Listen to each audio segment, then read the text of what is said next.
Hello, good evening, students. Today in 11th class physics, we are starting a new chapter, work, power and energy.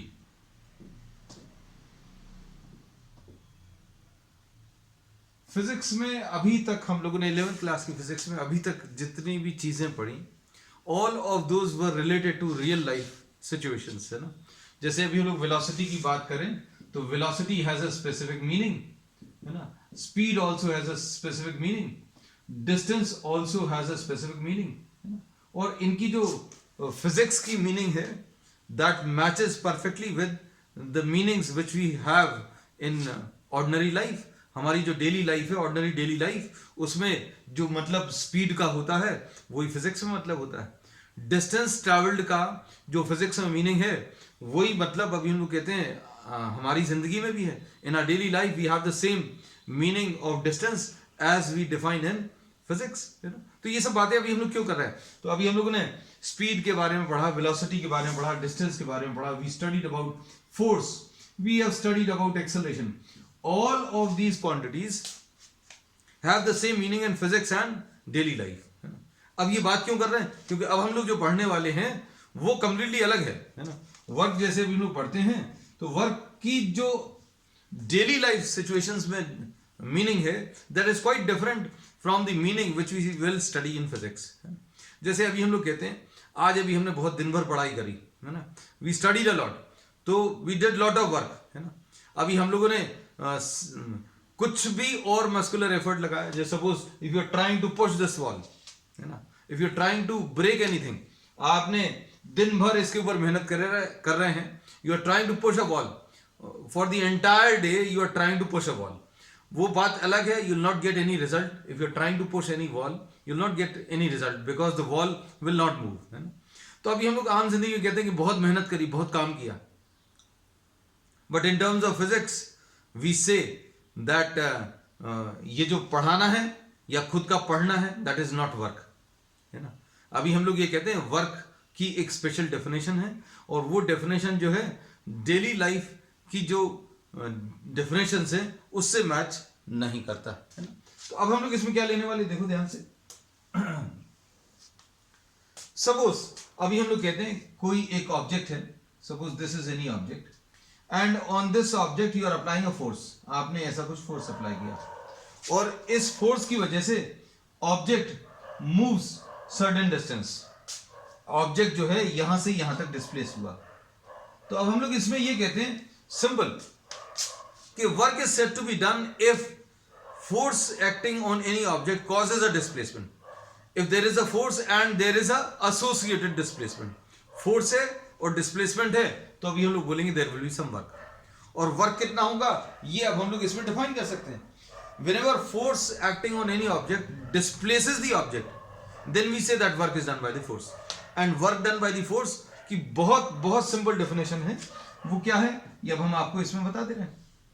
Suppose this is the force which is acting on the object and this is the displacement.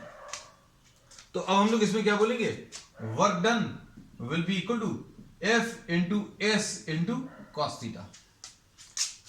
Work will be equal to F into S into cos theta. तो theta क्या है? Theta is the angle between force and displacement.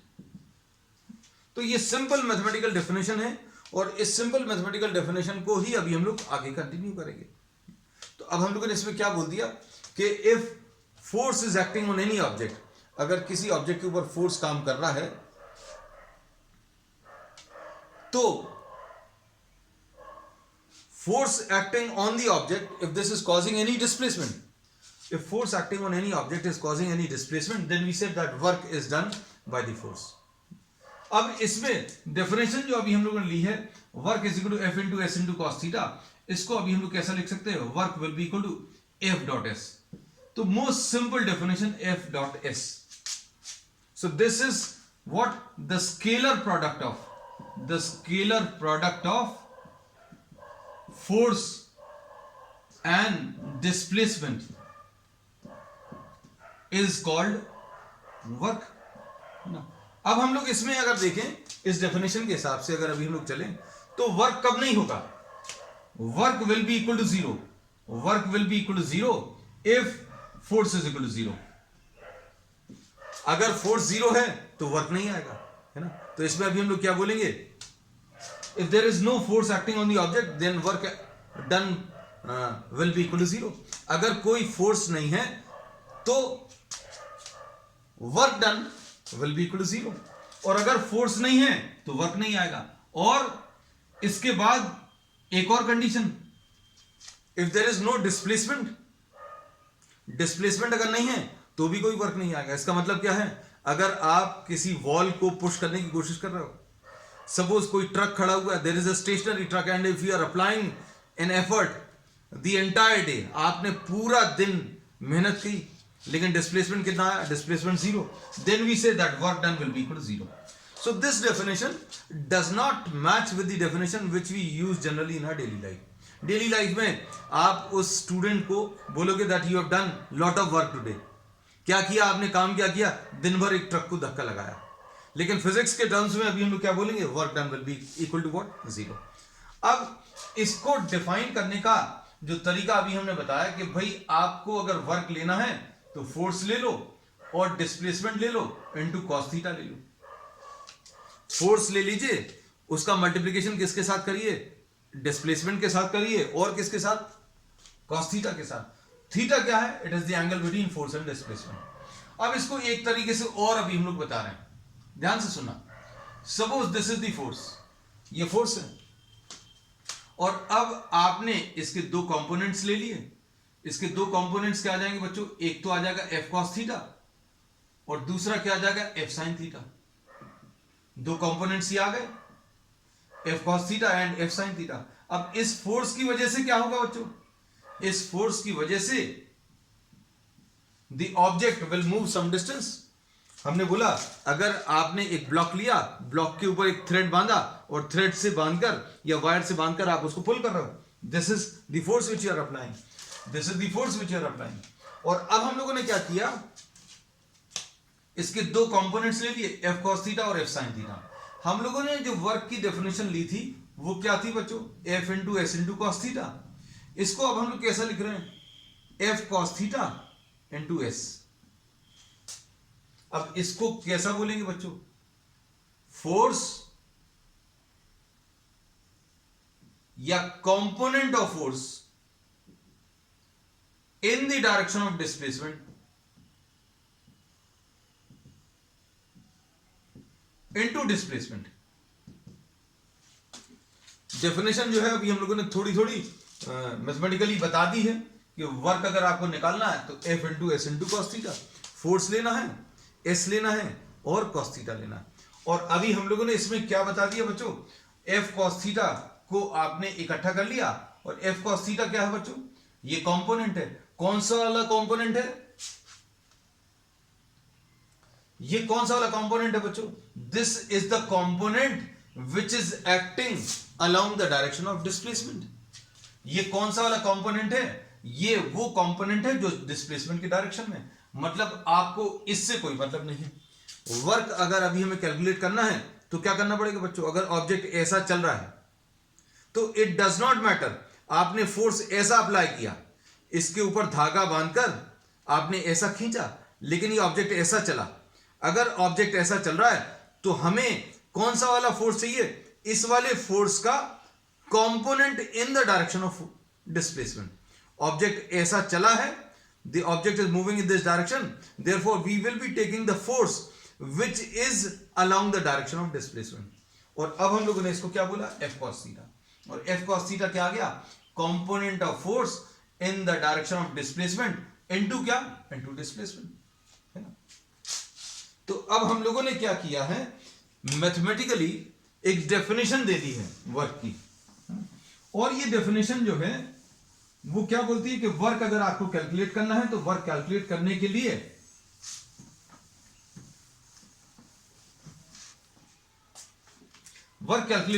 अभी हम लोग किस चीज का use करेंगे बच्चों, F into S into cos theta. अब इसमें ये जो फोर्स ऑब्जेक्ट के ऊपर लग रहा है, that may not be the force which is causing motion. समझ आई बात, नहीं आई।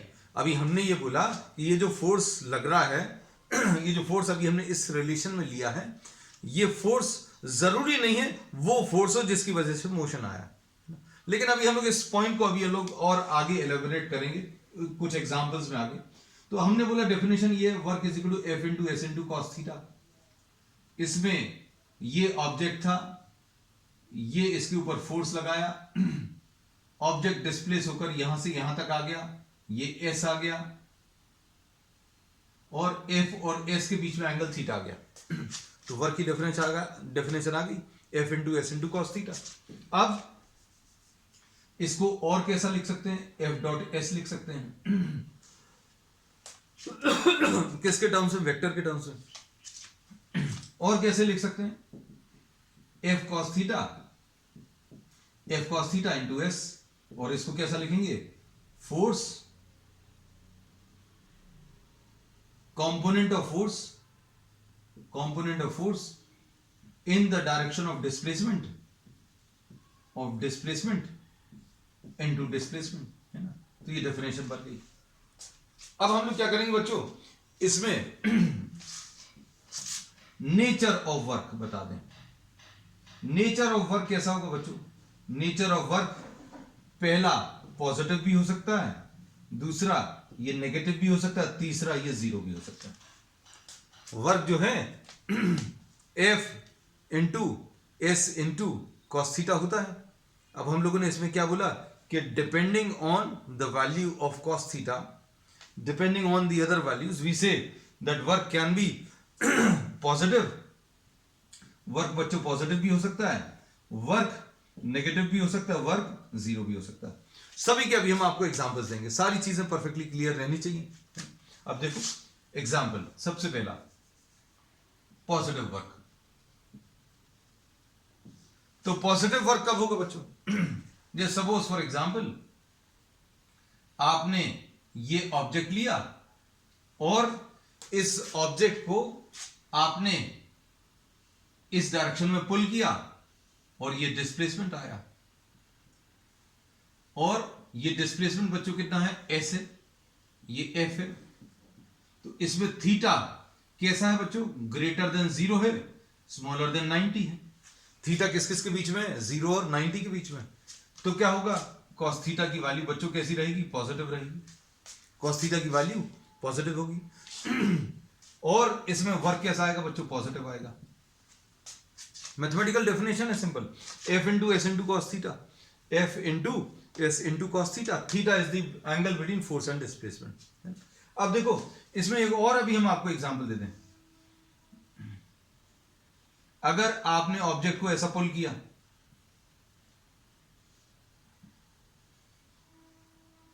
ये एग्जांपल 1 ले लिया, इसमें अभी हमने क्लियरली बोला कि थीटा अगर 0 और 90 के बीच में है तो कॉस थीटा पॉजिटिव रहेगा और वर्क पॉजिटिव आएगा, है ना। अब इस केस में अगर ऑब्जेक्ट को ऐसा पुल किया, ये एस है, तो फोर्स भी इसी डायरेक्शन में है, डिस्प्लेसमेंट भी बच्चों इसी डायरेक्शन में है ना।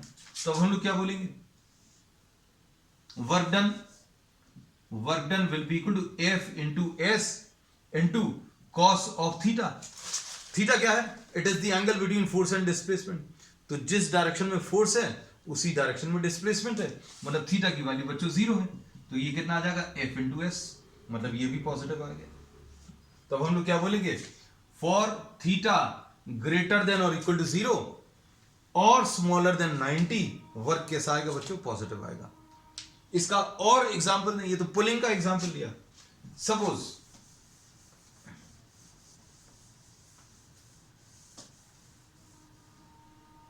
ये फर्स्ट केस अभी हम लोग डिस्कस कर रहे हैं, पॉजिटिव वर्क, है ना। इसमें अभी हम लोगों ने एग्जांपल 1 लिया, ये एग्जांपल 2 लिया, example 3।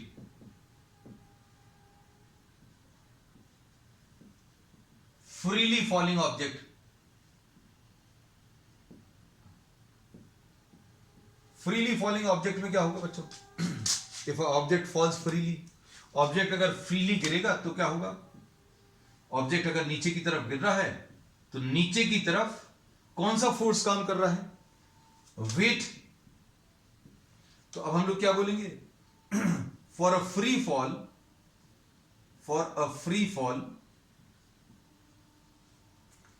work will be equal to F into S into cos theta. Theta कितना आ जाएगा बच्चों? ऑब्जेक्ट, जैसे suppose for example if you are releasing this object, तो नीचे की तरफ mg काम कर रहा है और डिस्प्लेसमेंट कहां की तरफ आएगा? वो भी नीचे की तरफ, है ना? तो फोर्स नीचे की तरफ है, कितना है फोर्स? mg है और डिस्प्लेसमेंट कैसा है? वो भी नीचे की तरफ, तो F into S into cos zero. तो अब हम लोग क्या बोलेंगे? Therefore work done by the force of gravity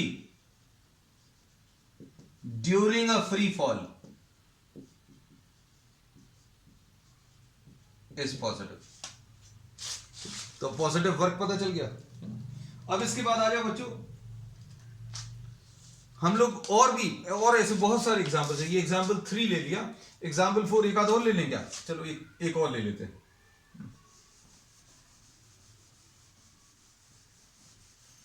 हम लोग जो डिस्कस कर रहे हैं वो अभी मेन ऊपर लिखते रहे, nature of work. Nature of work अभी हम लोगों ने वर्क पॉजिटिव वर्क अभी हम लोग डिस्कस कर रहे हैं। Suppose for example you are having a spring which is fixed to a wall, है ना? अब हम लोग इसको पुल कर रहे हैं, ऐसा पुल कर रहे हैं, तो work done by the stretching force, work done by what? The stretching force positive आएगा। क्यों पॉजिटिव आएगा? क्योंकि इसी डायरेक्शन में फोर्स है, फोर्स का ये डायरेक्शन है। स्ट्रेच करने के लिए आप ऐसा फोर्स तो नहीं लगाओगे। अगर यहां पर स्प्रिंग आपने फिक्स करके रखी है तो इसको स्ट्रेच करने के लिए आप राइट की तरफ पुल करोगे, तो ये स्ट्रेचिंग फोर्स है। कैसा फोर्स है? Stretching force. अब इसके कारण ये ऑब्जेक्ट राइट की तरफ मूव करेगा, तो force and displacement have the same direction. Force और डिस्प्लेसमेंट का डायरेक्शन कैसा है? सेम है। वर्क कैसा आ जाएगा? Work will be equal to F into S into cos zero. कैसा आ जाएगा? ये पॉजिटिव आ जाएगा। तो ये 3-4 एग्जांपल्स ले लिए, ठीक है। अब हम लोग आ जाते हैं बच्चों किसके ऊपर? नेगेटिव वर्क के ऊपर। अब नेगेटिव वर्क का मतलब क्या है? अब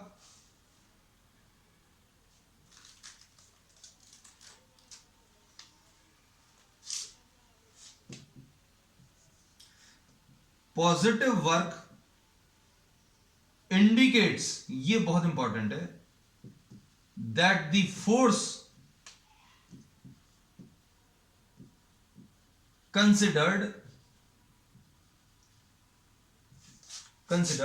फेवर्स द मोशन।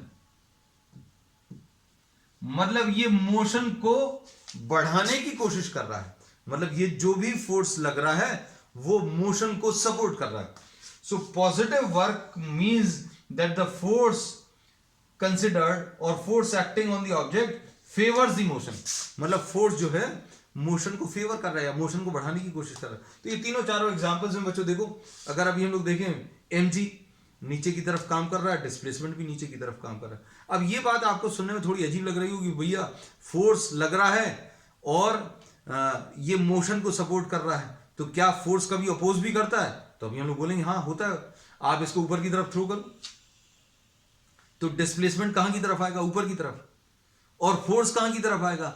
ग्रेविटी का जो फोर्स है वो नीचे की तरफ आएगा। ये क्या कर रहा है? ऑब्जेक्ट ऊपर जाना चाह रहा है, the object is trying to move in upward direction and gravity क्या कर रही है? उसको अपोज कर रही है।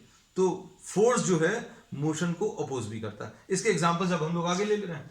नेक्स्ट, तो कंक्लूडिंग लाइन जो है वो इसकी बहुत इंपॉर्टेंट है कि positive work means that the force which we are considering favours the motion और सपोर्ट्स द मोशन। अब बच्चों आ जाते हैं अभी हम लोग किसके ऊपर? नेगेटिव वर्क के ऊपर। बहुत इंटरेस्टिंग है ये टॉपिक, नेगेटिव वर्क। अब इसको अभी हम लोग बच्चों एक सिंपल से एग्जांपल से क्लियर कर रहे हैं। सपोज किसी ऑब्जेक्ट को आप पुल करने की कोशिश कर रहे हो, you are trying to move this object. तो इसमें दो फोर्सेस रहेंगे, एक तो पुलिंग फोर्स रहेगा, this is the force trying to move the object, जो ऑब्जेक्ट को चलाने की कोशिश कर रहा है, the force which is trying to move the object.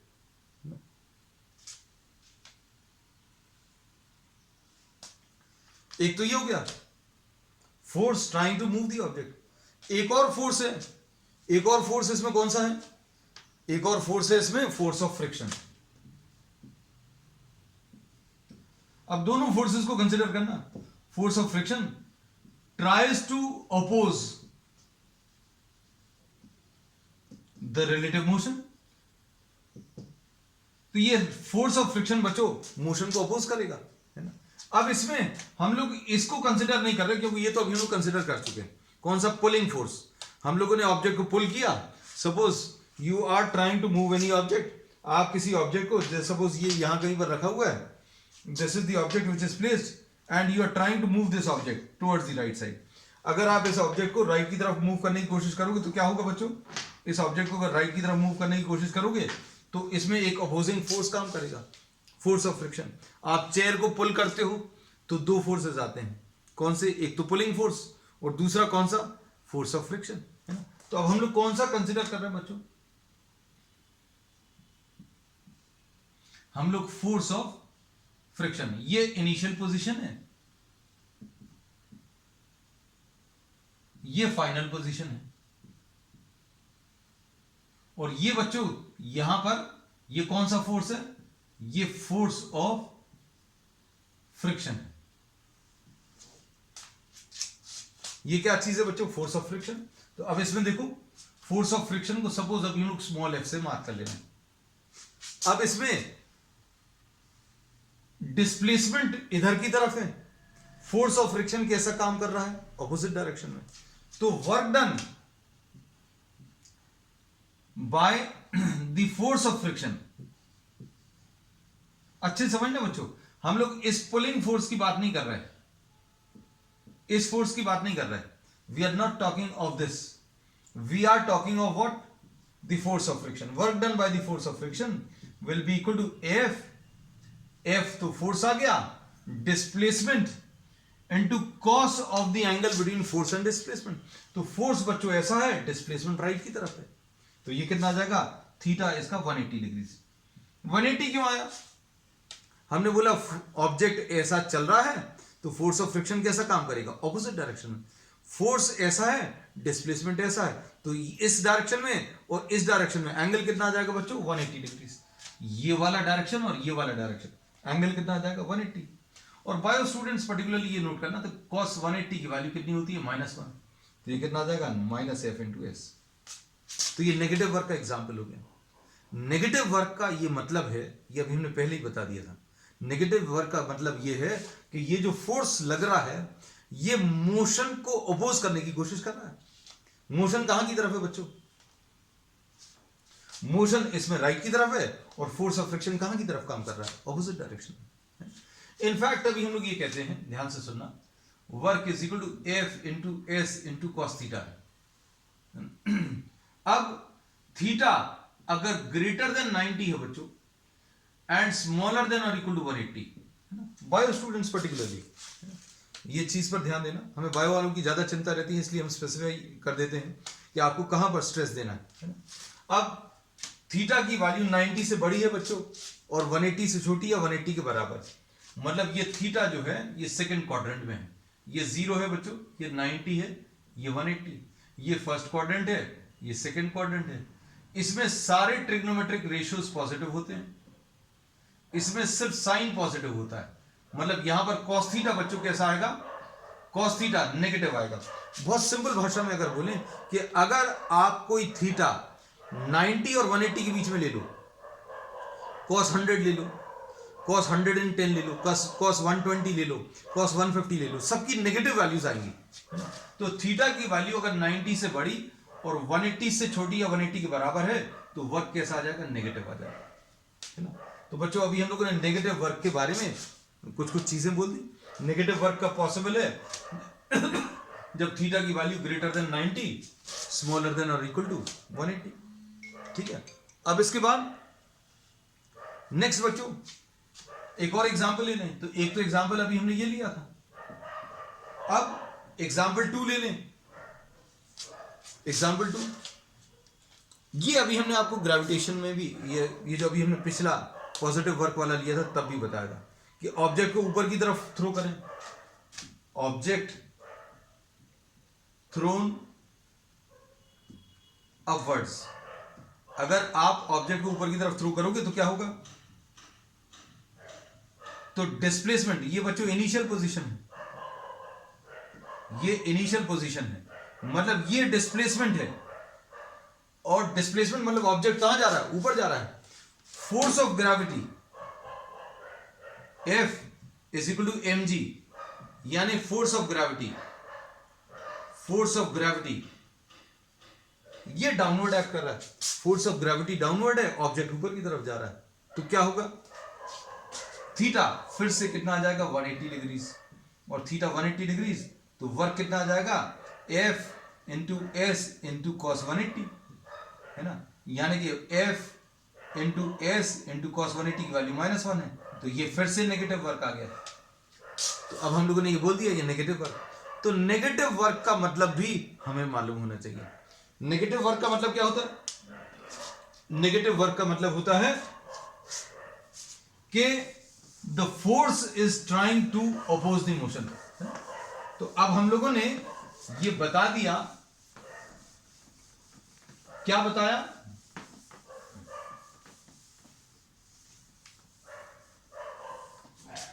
Real life situations भी आपको बता दी। When theta is greater than और इक्वल टू 0, स्मॉलर देन 90, तो वर्क जो है F into S into cos theta ये पॉजिटिव आएगा, ये पहला। When theta is greater than 90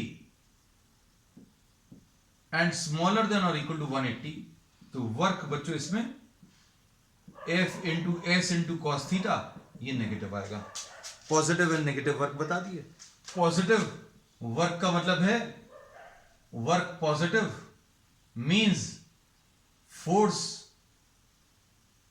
supports the motion. Work negative means force tends to oppose the motion.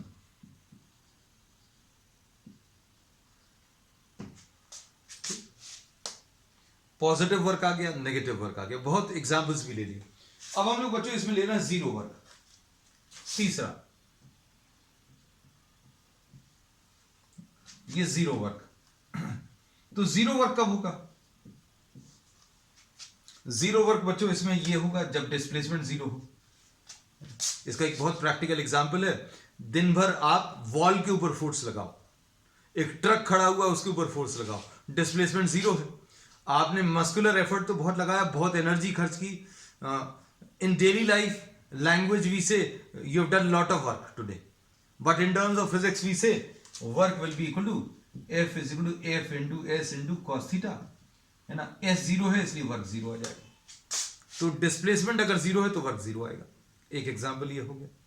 अब एक और, ये बहुत क्लासिकल एग्जाम्पल है बच्चों, बहुत अच्छा एक एग्जाम्पल ये है।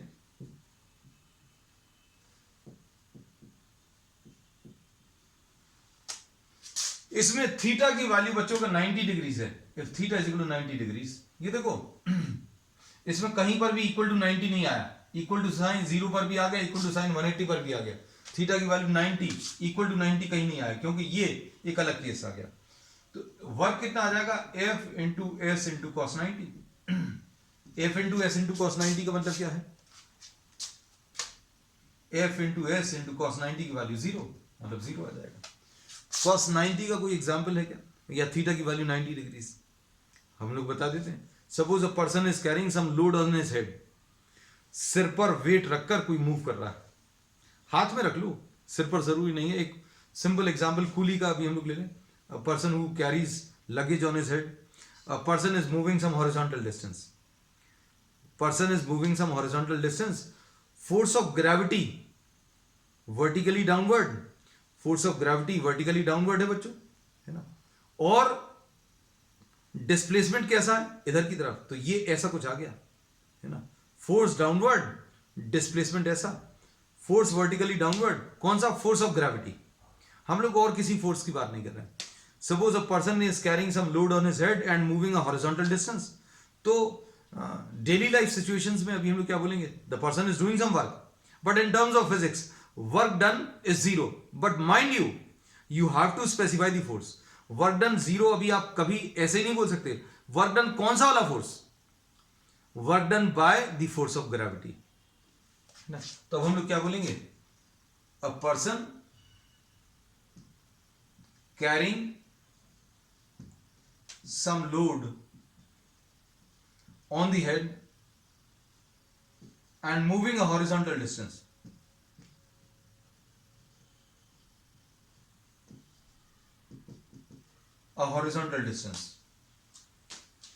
तो क्या होगा, mg नीचे की तरफ आएगा, s हॉरिजॉन्टल आएगा, work will be equal to f into S into cos 90, और ये कितना बच्चों, जीरो आ जाए। तो जीरो का एक और अभी हम लोगों को पता चल गया एग्जाम्पल, और एक और ले लें अभी हम लोग। जीरो वर्क के बच्चों बहुत सारे एग्जाम्पल्स हैं। ऑब्जेक्ट अगर कोई कांस्टेंट वेलोसिटी से चल रहा है,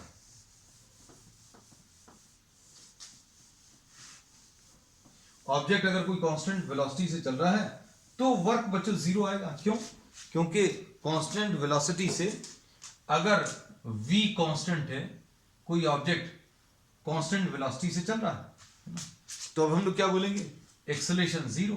एक्सेलरेशन जीरो मतलब फोर्स, नेट फोर्स, या तो फोर्स जीरो हो सकता है या नेट फोर्स जीरो हो सकता है। नेट फोर्स जीरो है ना, so work done by the net force zero आ जाएगा। क्यों, क्योंकि force is equal to what, mass into acceleration होता है, और एक्सेलरेशन जीरो। एक्सेलरेशन जीरो क्यों है, ऑब्जेक्ट कैसा चल रहा है, कांस्टेंट वेलोसिटी से चल रहा है, पहली चीज। ठीक, उसके बाद नेक्स्ट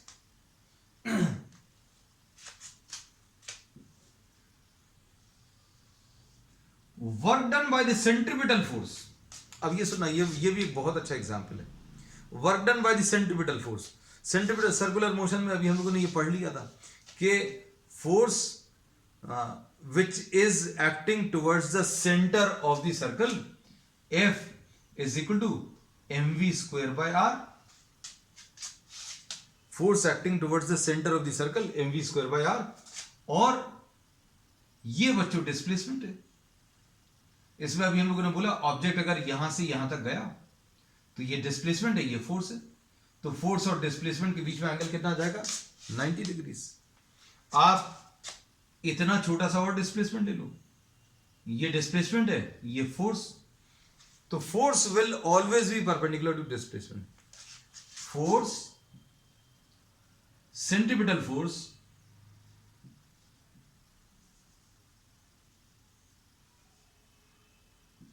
पिटल फोर्स F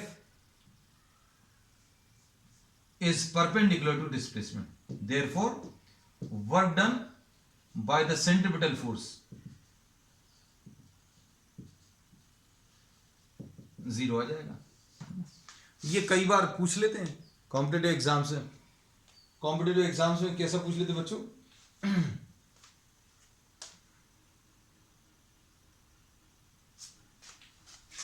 कि an object is moving on a circular path, an object is moving on a circular path, object एक सर्कुलर पाथ पर चल रहा है, कांस्टेंट स्पीड से चल रहा है, और ये स्पीड बच्चों v दी है ना, तो सेंट्रीपिटल फोर्स कितना आ जाएगा, centripetal force will be equal to mv square by r। Centripetal force कितना आ जाएगा, mv स्क्वायर बाय r, है ना। Calculate the work done for half rotation, calculate the work done by the centripetal force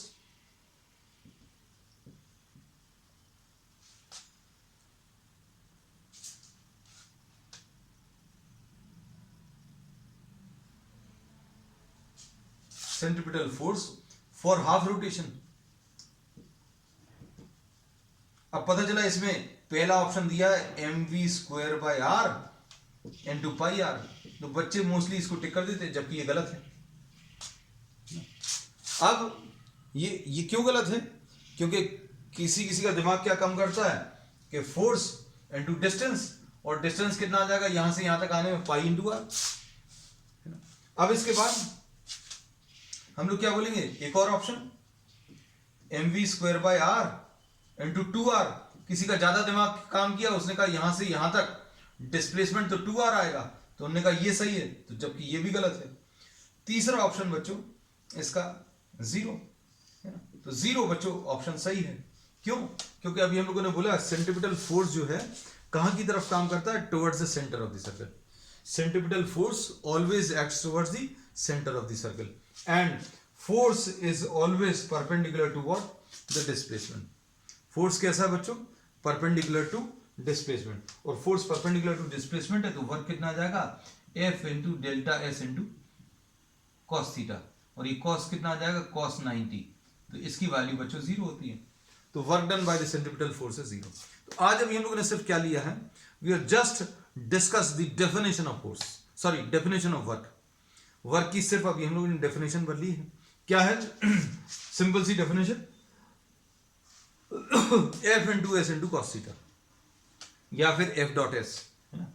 अब इसको अभी हम लोग कैसा लिख लेंगे, F cos theta into S लिख लेंगे है ना, और इसको अभी हम लोग component of force in the direction of displacement into displacement. Nature of work कैसा होता है, पॉजिटिव भी हो सकता है, नेगेटिव भी हो सकता है, और जीरो भी हो सकता है। अब इसके बाद इसमें नेक्स्ट है, इसमें क्या चीज, इसकी यूनिट्स। तो बच्चों यूनिट्स इसकी जो आएंगी वो कैसी आएंगी, तो यूनिट्स इसकी न्यूटन में ये मेजर कर लिया, मीटर्स में ये मेजर कर दिया, न्यूटन इनटू मीटर्स को भी हम लोग जूल्स बोल देंगे। तो ऐसा यूनिट बच्चों इसकी जूल्स है। Unit of work is what, joules.